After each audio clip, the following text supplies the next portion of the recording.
Salut la Team Tech. Je sais, moi ça fait un petit moment, un long moment même que je n'avais pas posté de Tech Recap, la vie, les projets. Bref, vous connaissez la musique, mais l'important c'est que je suis de retour aujourd'hui, super content de vous retrouver et j'espère que vous avez la forme. Et pour ce grand retour, croyez-moi, l'Actu Tech n'a pas chômé pendant mon absence.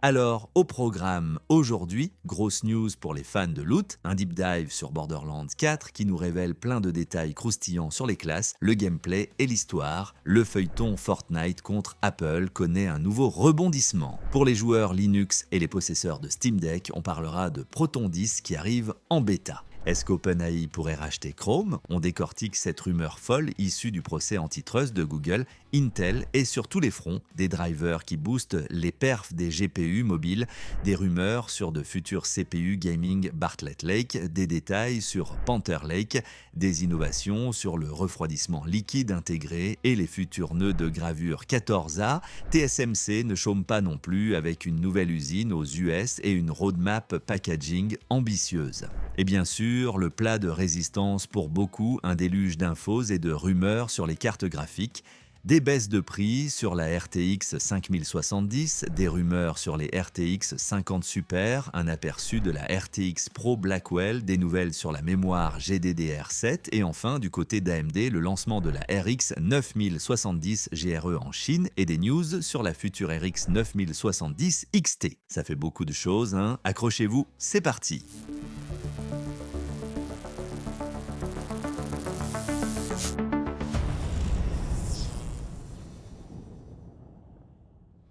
Mais juste avant de plonger dans le vif du sujet, si vous aimez ce genre de récap et que vous voulez soutenir la chaîne, pensez à lâcher un petit pouce bleu, ça fait toujours plaisir. Et surtout, si ce n'est pas déjà fait, abonnez-vous et activez la cloche pour ne rien manquer, ça aide énormément. Merci les amis, allez on commence ce récap avec le jeu gratuit de la semaine sur l'Epic Games Store.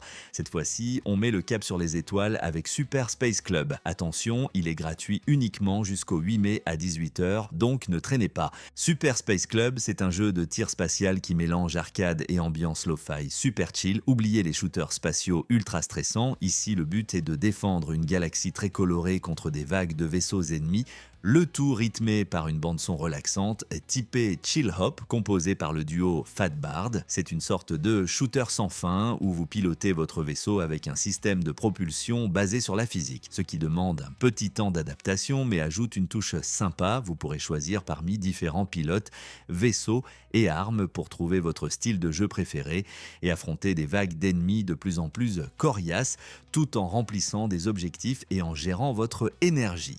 Le look est super vibrant, très coloré et l'ambiance générale est vraiment unique, à la fois relaxante grâce à la musique mais stimulante par son gameplay arcade. Si vous cherchez un petit jeu sympa pour décompresser tout en faisant péter des vaisseaux dans l'espace, foncez le récupérer avant le 8 mai. Après ce petit shooter spatial indépendant, restons dans le domaine du jeu vidéo mais changeons radicalement de calibre et d'univers pour parler d'un mastodonte du looter-shooter. On parle bien sûr de Borderlands 4. Gearbox et 2K nous ont offert un deep dive lors du State of Play de PlayStation et on a enfin des infos concrètes.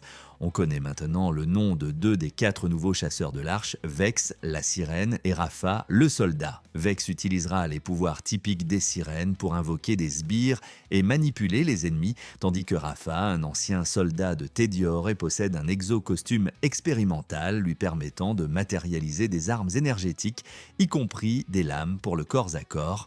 On a aussi eu un aperçu des 2 autres, un colosse qui utilise un bouclier énergétique, un peu comme Athéna et la fameuse Pants Lady qui semble avoir une capacité similaire au verrouillage de phase. Côté scénario, l'action se déroule sur la planète Kairos, 6 ans après Borderlands 3. La téléportation de la lune Elpis par Lilith a semé le chaos en perturbant l'ordre maintenu par le gardien du temps et son organisation fanatique, l'Ordre. Beaucoup d'habitants se sont rebellés, retirant leurs implants cybernétiques, ce qui a causé des dégâts cérébraux. Une mission montrée nous voit tenter de secourir Lilith, prisonnière dans une forteresse où un méchant semble mener des expériences humaines.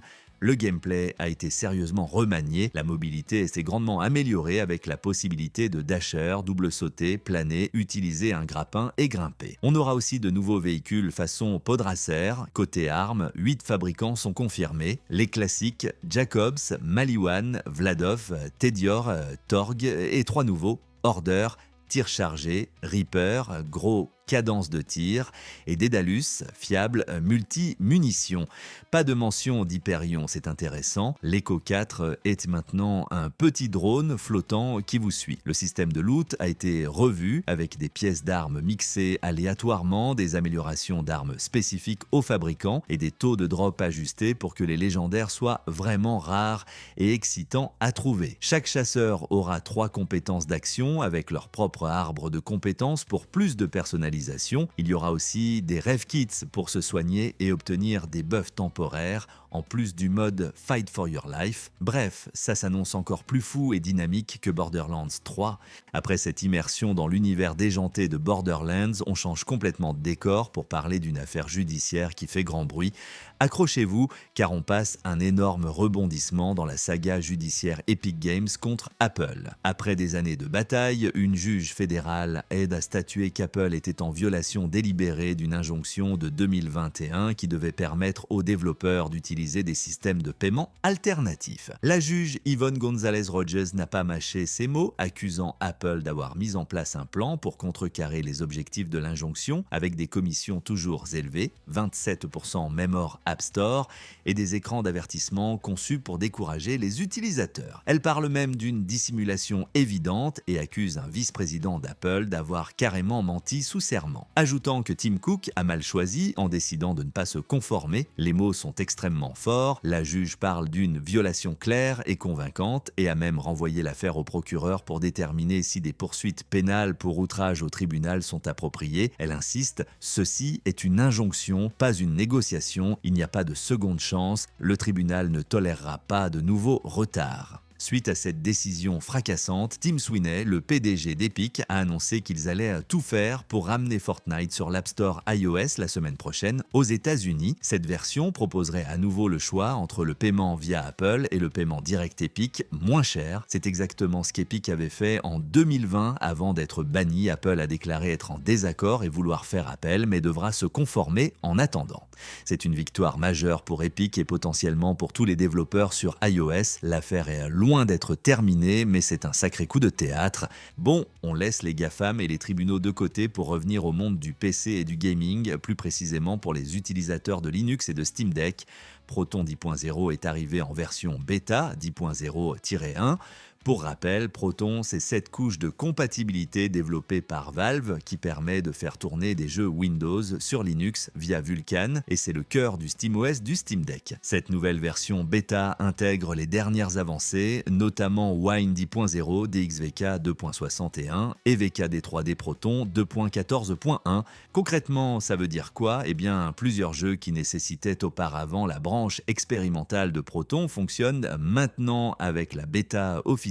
On peut citer Batman, Arkham Asylum, GOTY, Factorio, Microsoft Flight Simulator 2024, No Man's Sky en VR qui avait régressé, ou encore The King of Fighters 13 Global Match. La liste est longue et inclut aussi des améliorations pour la lecture de vidéos dans pas mal de jeux comme Gridfall, Soul Calibur 6 ou Tintin Reporter. Il y a aussi des correctifs pour des crashs, notamment avec les GPU Intel dans certains jeux comme Marvel Rivals ou The Finals, des améliorations de performance, Dirt Rally 2.0, des corrections de bugs spécifiques GTA 5, XCOM 2, Hunt, Showdown et même un support initial pour la synthèse vocale. Bref, c'est une mise à jour majeure qui continue de rendre le jeu sur Linux toujours plus accessible et performant.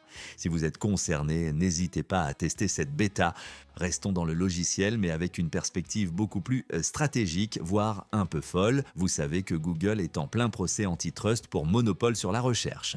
Le département de la justice américain cherche des solutions pour équilibrer le marché et l'une des propositions les plus radicales est de forcer Google à vendre son navigateur Chrome. La question qui se pose alors, c'est qui pourrait bien racheter ce géant aux 4 milliards d'utilisateurs? Eh bien, figurez-vous qu'OpenAI serait intéressé. C'est Nick Turley, responsable produit pour ChatGPT chez OpenAI, qui l'a déclaré lors de son témoignage au procès. Interrogé sur un potentiel rachat de Chrome si Google y était contraint, il a répondu sans équivoque « Oui, nous le serions, comme beaucoup d'autres parties ». Il faut savoir qu'OpenAI a déjà débauché d'anciens développeurs clés de Chrome et envisagerait de créer son propre navigateur basé sur Chromium. Pourquoi cet intérêt? Imaginez, Chrome donnerait instantanément à OpenAI une base d'utilisateurs massive et un flux de données colossal, idéal pour entraîner ses modèles d'IA et intégrer ChatGPT partout. Turley a même évoqué une expérience AI First centrée sur l'intelligence artificielle. On pourrait imaginer une IA capable de naviguer pour nous, d'accomplir des tâches complexes directement dans le navigateur. Bien sûr, on n'en est pas là et le juge semble sceptique quant à la vente de Chrome, mais cette déclaration montre les ambitions énormes d'OpenAI et comment l'IA pourrait transformer même un outil aussi fondamental que notre navigateur web. Affaire à suivre. On quitte le monde du logiciel pour se tourner vers le hardware, où Intel a été particulièrement actif cette semaine. On commence avec une bonne nouvelle pour ceux qui ont craqué pour un PC portable équipé des nouvelles puces Core Ultra 200V Lunar Lake, notamment les modèles avec les iGPU Arc 130V ou 140V. Intel a publié de nouveaux drivers graphiques, version 32.0.100, 1.6734 et supérieur, qui apportent un joli gain de performance, surtout quand la puce fonctionne à sa puissance par défaut de 17 watts. Intel annonce une augmentation moyenne des FPS d'environ 10% sur un panel de jeux et surtout jusqu'à 25% d'amélioration sur le 1% low FPS. Pour faire simple, ça veut dire que les jeux tourneront globalement un peu mieux, mais surtout que les micro-saccades ou les chutes de framerate les plus basses seront nettement réduites, rendant l'expérience plus fluide et agréable. Les tests ont été faits sur un MSI Clos 7 AI+ avec un Arc 140V. Ces gains sont particulièrement bienvenus pour les consoles portables comme les nouvelles MSI Clos qui utilisent ces puces Lunar Lake, leur permettant de mieux concurrencer les solutions AMD Ryzen Z. Si vous avez un portable avec ces puces, pensez à mettre à jour vos drivers graphiques Intel. Toujours chez Intel, mais côté processeur de bureau cette fois, une rumeur intéressante refait surface concernant l'architecture Bartlett Lake S. Initialement pensée pour les serveurs et le réseau, cette architecture pourrait finalement débarquer sur nos PC de jeu, mais avec une particularité, une version avec 12 P-Core, les cœurs performance, et 0 E-Core, les cœurs efficacité. Ce serait un retour à une architecture homogène, ce qui pourrait plaire à certains joueurs et applications très sensibles à la latence et au comportement déterministe des cœurs. Pourquoi ce serait intéressant? Eh bien, l'architecture hybride actuelle, P-Core plus E-Core, peut parfois causer des soucis avec le planificateur de Windows qui peut envoyer des tâches critiques pour le jeu sur les E-Core moins performants, causant du stuttering. Une puce avec uniquement des P-Core éliminerait ce problème. Cette rumeur est renforcée par le fait que l'utilitaire AIDA64 a récemment ajouté un support amélioré pour Intel Bartlett Lake S dans ses notes de version bêta et qu'un overclocker proche de MSI a relayer l'info en mentionnant des développements sous NDA. L'avantage serait aussi que ces puces utiliseraient le socket LGA 1700 existant, offrant une voie de mise à niveau pour les possesseurs de cartes mères série 600 et 700. Simple rumeur pour l'instant, mais une option intrigante si elle se confirme. Après les rumeurs, passons aux informations un peu plus concrètes sur les futures générations de processeurs Intel. Des détails sur Panther Lake, le successeur d'Arrow Lake et donc le successeur indirect de Lunar Lake pour le mobile grand public, sont apparus via une mise à jour logicielle. On apprend que Panther Lake combinera des P-Core Cougar Cove avec des E-Core Darkmount. Fait intéressant, certaines configurations pourraient même embarquer un troisième type de cœur, les LP E-Core, pour Low Power E-Core, des cœurs basse consommation pensés pour optimiser encore davantage l'efficacité énergétique. On a même un aperçu des premières configurations SKU pour les portables performants PTL-H, un modèle 45 watts avec 4 P-Core, 8 E-Core et 4 cœurs graphiques XE3. Deux modèles 25 watts existeraient, un avec 4 P-Core, plus 8 E-Core, plus 4 LP E-Core, plus 12 cœurs XE3 et un autre avec 4 P-Core, plus 8 E-Core, plus 4 LP E-Core, plus 4 cœurs XE3. Pour les ultra portables, PTL-U, un modèle 15 watts avec 4 P-Core, 4 LP E-Core, pas de core, classique, et 4 cœurs graphiques XE3. Panther Lake utilisera le processus de gravure Intel 18A et devrait entrer en production de masse plus tard cette année pour une disponibilité probable début 2026. Contrairement à Lunar Lake qui intégrait la RAM sur le package, Panther Lake supportera la mémoire SODIMM ou LPDDR classique, voire les nouveaux slots LPCAMM pour des upgrades faciles. Avec un TDP max annoncé de 64 watts, ces puces visent un large éventail d'appareils, des portables aux consoles portables en passant par l'automobile. News suivante, Intel innove non seulement sur les cœurs, mais aussi sur la manière de les garder au frais. Lors de leur événement Foundry Direct Connect, ils ont présenté des prototypes impressionnants de refroidissement liquide directement intégrés au package du processeur. Oubliez le waterblock classique posé sur le die ou l'IHS. Ici, l'idée est d'avoir un fin bloc de cuivre avec des micro-canaux directement sur le substrat du CPU, juste au-dessus des zones qui chauffent le plus. Intel a fait des démonstrations sur des corps ultra de bureau et des Xeon, montrant que ce système pouvait dissiper jusqu'à 1000 watts de chaleur. C'est énorme, bien plus que ce dont un PC classique a besoin,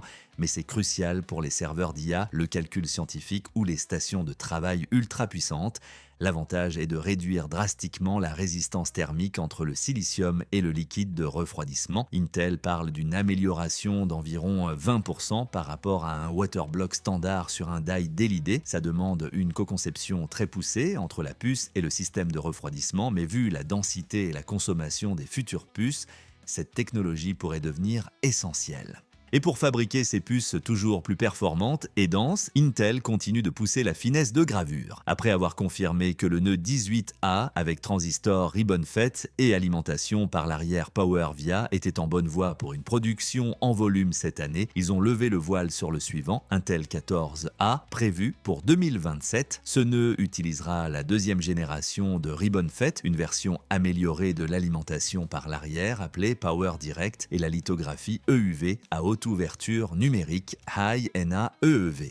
Intel promet un gain de performance par watt de 15 à 20% par rapport au 18A, mais la nouveauté la plus intrigante, ce sont les turbocelles.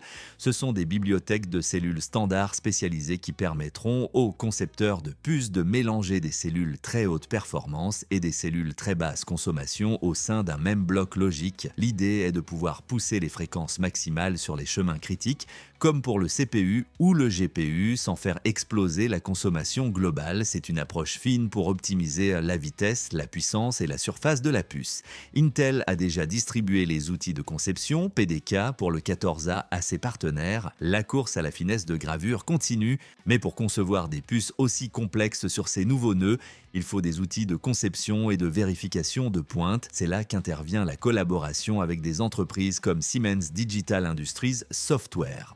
Siemens a annoncé que ces outils, notamment la plateforme Calibre pour la vérification physique et la suite Solido pour la simulation et la vérification de circuits, sont désormais certifiés pour le processus Intel 18A. Cette certification permet aux clients d'Intel Foundry d'utiliser ces outils standards de l'industrie pour concevoir leurs puces sur le nœud le plus avancé d'Intel. La collaboration s'étend aussi aux futurs nœuds 18AP et 14AE, ainsi qu'aux technologies d'assemblage avancées. Siemens a par exemple certifié un workflow complet pour la technologie EMIB-T d'Intel, une sorte de pont d'interconnexion avancé, et a rejoint l'Intel Foundry Accelerator Chiplet Alliance. Tout cela vise à faciliter et accélérer la conception de puces complexes, y compris les systèmes multi-chiplets et 3DIC qui sont essentiels pour l'IA, le HPC et d'autres marchés exigeants. C'est un travail de l'ombre mais crucial pour l'écosystème.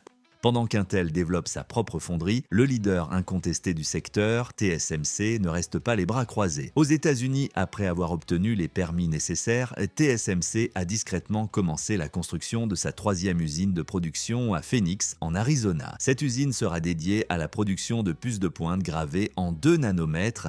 On sait déjà que Apple, Nvidia et AMD seront parmi les premiers clients à bénéficier de cette capacité de production locale. C'est un investissement massif, faisant partie d'un plan de 100 milliards de dollars, mais les analystes estiment qu'il faudra près d'une décennie pour établir une chaîne d'approvisionnement nord-américaine complète. D'ici là, certaines étapes comme le packaging devront encore être réalisées à l'étranger.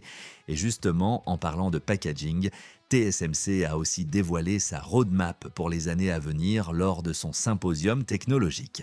On voit une évolution impressionnante de leur technologie comme CoWoS, Chip on Wafer on Substrate, alors qu'en 2016, CoWoS supportait 4 stacks HBM sur un interposeur de 1,5 fois la taille du réticule. La version CoWoS-L prévue pour 2027 pourra accueillir jusqu'à 12 stacks HBM, 4 à côté de chiplets gravés en N2 sur un interposeur géant de 5,5 fois la taille du réticule. C'est colossal et clairement destiné aux futurs accélérateurs d'IA. Ils développent aussi les technologies InFO, Integrated Fan-Out, pour l'empilement 3D et SOW, System on Wafer, pour intégrer des systèmes complets directement sur un wafer. TSMC pousse les limites de l'intégration pour répondre à la demande exponentielle en puissance de calcul.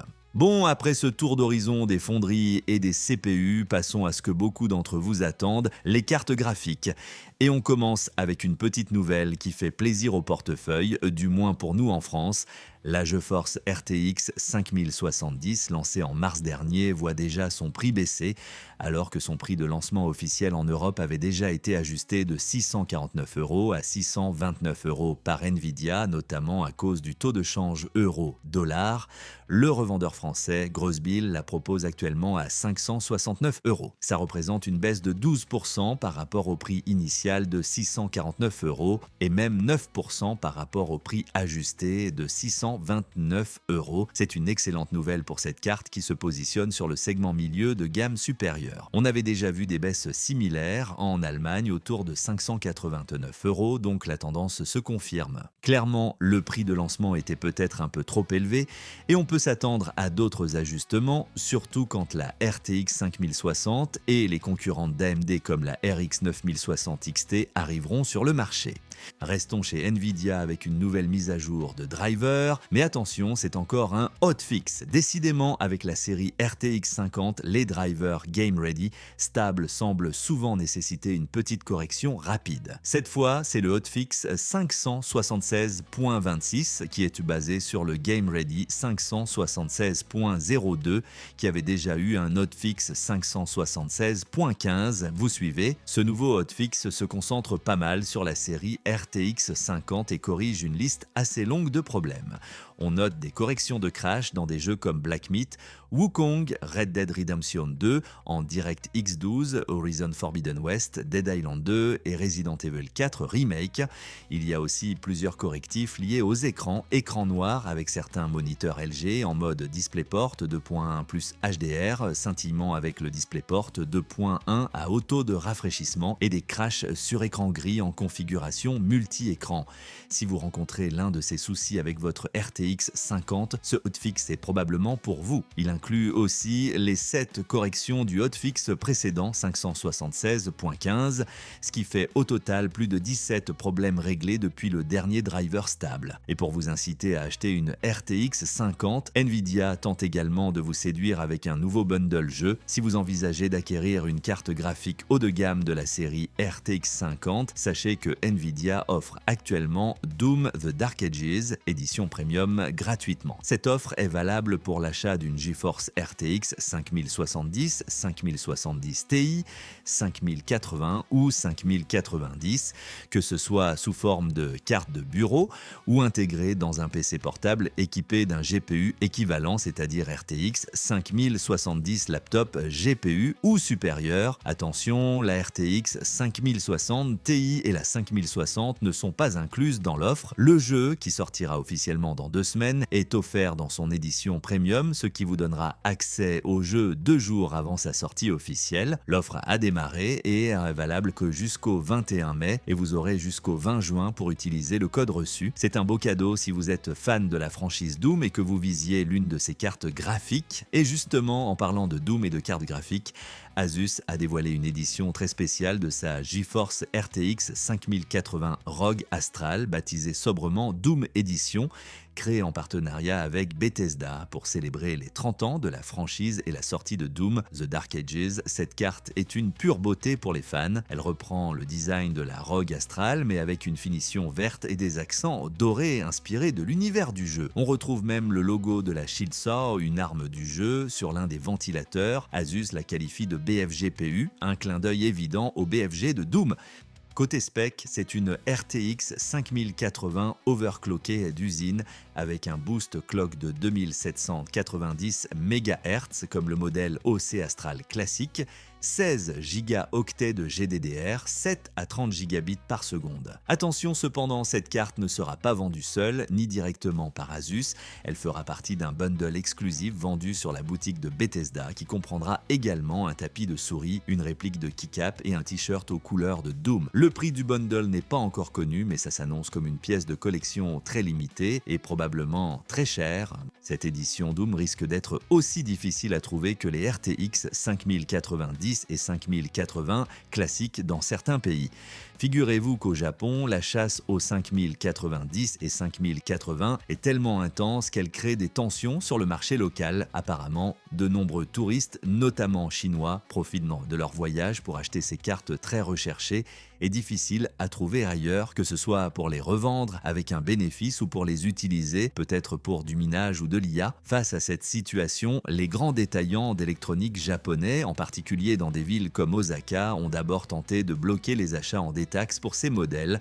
Mais même sans la réduction de taxes, l'achat resterait rentable vu les prix exorbitants atteints par la RTX 5090 sur certains marchés. Du coup, certains magasins affichent maintenant des panneaux indiquant que la vente des RTX 5090 et 5080 est réservée aux résidents japonais. Cependant, c'est une mesure surtout symbolique car il est difficile de vérifier la résidence de chaque client. Cette situation met en lumière la persistance des problèmes d'approvisionnement pour le très haut de gamme, même 3 mois après le lancement, et comment la demande venant des joueurs, mais aussi de l'IA et potentiellement encore du minage, crée des distorsions de marché assez folles.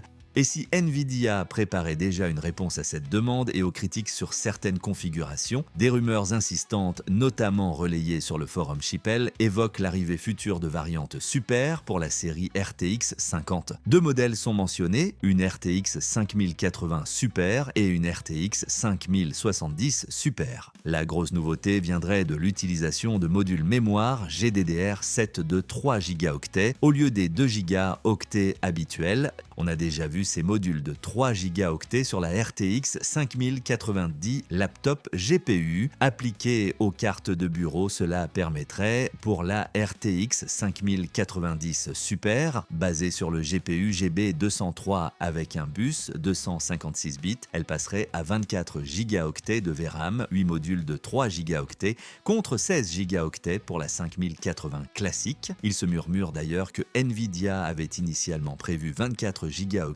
pour la RTX 5080 avant de se raviser pour des raisons de coût et de disponibilité des modules 3 Go. Pour la RTX 5070 Super, basée sur le GPU GB205 avec un bus 192 bits, elle embarquerait 18 Go de VRAM, 6 modules de 3 Go contre 12 Go pour la 5070 classique.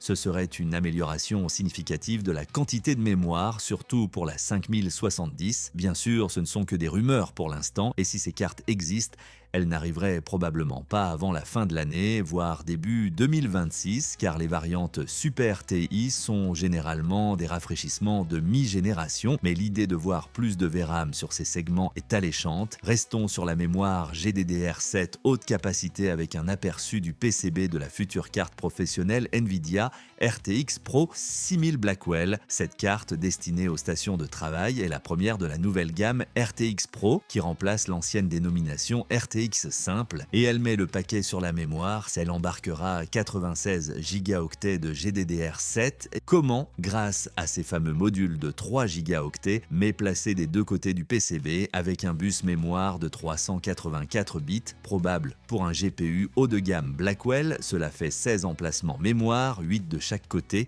16 x 3 Go x 2 double face égale 96 gigaoctets. Le PCB révélé sur Chipel montre clairement ses emplacements des deux côtés. Fait intéressant, malgré cette capacité mémoire énorme, la carte aurait un TDP de seulement 300 watts. Le PCB montré semble être celui d'une version serveur ou Max-Q car il n'a pas de connecteur d'alimentation 12V6x2 classique mais des points de soudure pour une extension de câble suggérant une alimentation par l'arrière. Ce même PCB pourrait sans doute être utilisé pour la RTX Pro 5000 avec 48 gigaoctets en ne peuplant qu'un côté. C'est impressionnant de voir de telles capacités mémoire arriver sur des cartes graphiques desktop. On termine le tour d'horizon Nvidia en parlant des puces mémoire elles-mêmes. On apprend que Nvidia a ajouté SK Hynix comme fournisseur de mémoire GDDR7 pour sa série RTX 50 aux côtés de Samsung qui était jusqu'ici le seul fournisseur. Les premières cartes équipées de puces Hynix GDDR7 semblent être des RTX 5070 Ti, notamment repérées en Chine. La bonne nouvelle, c'est que les premiers retours des utilisateurs sur Chipel et Beidou sont positifs. Ces puces Hynix données pour 28 gigabits par seconde nativement s'overclock sans problème jusqu'à 34 gigabits par seconde, soit le même potentiel que les puces Samsung. C'est rassurant, il n'y a pas de mauvais fournisseur de mémoire a priori sur cette génération. Petit bémol cependant, il semblerait y avoir des soucis si on essaye de flasher un BIOS prévu pour une carte avec mémoire Samsung sur une carte avec mémoire Hynix ou vice-versa. Certains parlent de cartes briquées, même si avec le dual BIOS souvent présent, le retour en arrière est possible. Les données BIOS de TechPowerUp suggèrent pourtant que les différents fournisseurs, Samsung, Hynix, Micron, sont déjà supportés. Il y a peut-être un autre souci de compatibilité, mais l'essentiel est là. La mémoire Hynix semble aussi performante en overclocking. Allez, on passe chez les rouges, chez AMD, et on commence par une officialisation. AMD a lancé la Radeon RX 9070 GRE, mais exclusivement pour le marché chinois pour l'instant. GRE signifie Great Radeon Edition, comme on l'avait pressenti grâce aux fuites. Cette carte utilise une version légèrement bridée du GPU Navi 48 et XL avec 48 Compute Unit RDNA 4, soit 3072 Stream Processor contre 3584 pour la RX 9070. Le boost clock est annoncé à 2,79 GHz. Côté mémoire, c'est là que ça se différencie le plus. On passe à 12 gigaoctets de GDDR6 sur un bus 192 bits contre 16 gigaoctets 256 bits pour la 9070 et avec des puces un peu plus lentes à 18 gigabits par seconde contre 20 gigabits par seconde. Le TBP reste le même à 220 watts avec deux connecteurs 8 broches. AMD affirme que cette RX 9070 GRE est en moyenne 6% plus rapide que l'ancienne RX 7900 GRE en 1440p Ultra. Niveau prix, elle est lancée en précommande à 4199 RMB, environ 580 $ ou euros, soit 7% moins cher que le prix de lancement de la RX 9070 non XT en Chine qui était à 4499 RMB. Ça confirme l'idée qu'elle vient remplacer la 9070 sur ce marché spécifique. La sortie est prévue pour le 8 mai. Pas de signe d'une sortie globale pour le moment. Et pour finir ce récap très chargé, une dernière info sur AMD et sa prochaine carte graphique, la Radeon RX 9060 XT.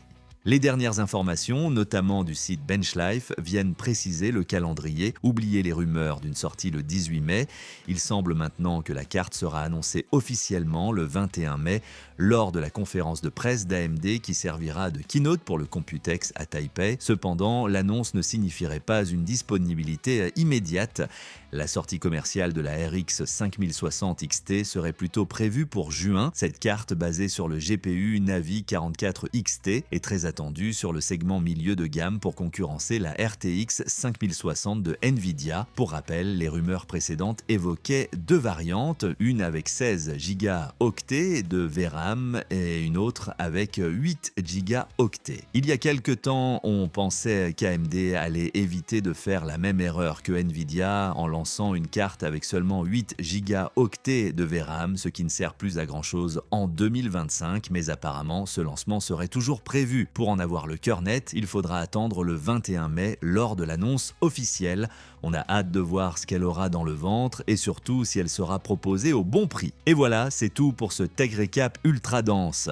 Franchement, il y avait de quoi faire entre Borderlands 4 qui se dévoile, le retournement de situation pour Fortnite sur iOS, les avancées d'Intel et TSMC et surtout ce déluge d'infos sur les cartes graphiques Nvidia et AMD. Dites-moi en commentaire quelle news vous a le plus marqué cette semaine. Qu'est-ce que vous attendez le plus? Le retour de Fortnite, Borderlands 4, une nouvelle carte graphique? Je suis curieux d'avoir vos avis. N'oubliez pas le petit pouce bleu si la vidéo vous a plu et surtout abonnez-vous pour ne pas rater les prochaines Tech Recap, ça m'aide vraiment à continuer. Merci encore d'avoir été là, prenez soin de vous et je vous donne rendez-vous la semaine prochaine pour un nouveau Tech Recap. Salut!